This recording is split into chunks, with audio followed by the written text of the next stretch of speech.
RTO સર્વરમાં technical સર્જાયેલી ખામીઓને દૂર કરવામાં આવતા ફરીથી નિયમિત કામગીરી આરંભાઈ હતી, જેને લઈ લાયસન્સ સહિતના તમામ કાર્યો રાબેતા મુજબ શરૂ કરાયા છતાં આરટીઓ સર્વરમાં ખામી સર્જાતા ટેકનિકલ કામગીરી હાથ ધરાઈ હતી. લાયસન્સ અંગે કાર્યરત સર્વરમાં સર્જાયેલી ટેકનિકલ ખામીને દૂર કરાઈ હતી, જેથી કરીને રાબેતા મુજબ વાહન ચાલકોને લાયસન્સ માટેની કામગીરી નિયમિત શરૂ કરાઈ હતી.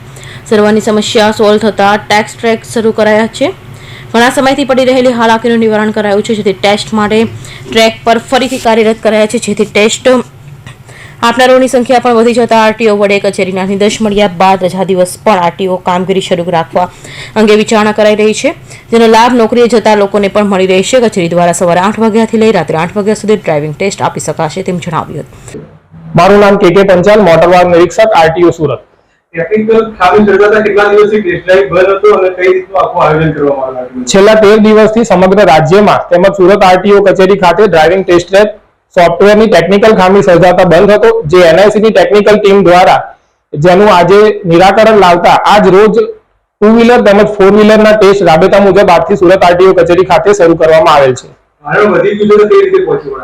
જે પણ આટલા દિવસોની અંદર ટ્રાય લેવામાં આવ્યા નથી, તેનું આગામી દિવસોની અંદર વડી કચેરીના માર્ગદર્શન અનુસાર જો જરૂર પડે તો ટેસ્ટ ટ્રેકનો સમયગાળામાં વધારો કરીને તેમજ રજાના દિવસોમાં પણ ટેસ્ટ ટ્રેક શરૂ રાખીને જે પણ આ બેકલોગ ઉદ્ભવ્યો છે તેનું નિરાકરણ લાવવાનો પ્રયત્ન કરવામાં આવશે.